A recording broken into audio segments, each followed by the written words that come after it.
இப்போ நம்ம பார்த்துட்ருக்கிறது வந்து மாசிக்காய் கறி மருந்துன்னு சொல்லக்கூடியது. இது வந்து எதுக்காகன்னு பார்த்தோம் அப்படின்னா, நாள்பட்ட அல்சர் எதுவாக இருந்தாலும் இந்த மருந்தை உள்ளுக்கு கொடுக்கும் பொழுது ஒரே வாரத்தில் வந்து குணமாகும்.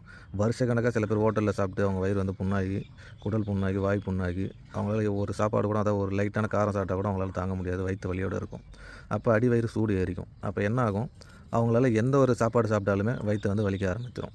அப்போது அப்பேற்பட்ட அல்சரை வந்து குணப்படுத்தக்கூடிய ஒரு அருமருந்து தான் அந்த மாசிக்காய் கறி மருந்துன்னு சொல்லக்கூடியது. இது வந்து ஒரு ரகசிய முறை. இது வந்து புடம் போட்டு நம்ம மருந்தாக கொடுக்குறோம். இதோட ஃபுல் வீடியோ நான் போடுறேன் பார்த்துங்க.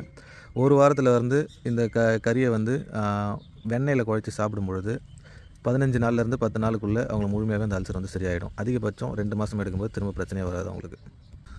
அதே மாதிரி இந்த நாள்பட்ட அல்சரை நம்ம கவனிக்காத விட்டோம் அப்படின்னா, அது வந்து கேன்சராக கூட மாறதுக்கு நிறைய வாய்ப்புகள் இருக்குது. அப்போ ஸ்டொமக் கேன்சர் வரதுக்கு முக்கிய காரணம் இந்த அல்சரை வந்து நம்ம கவனிக்காமல் விடுறது தான்.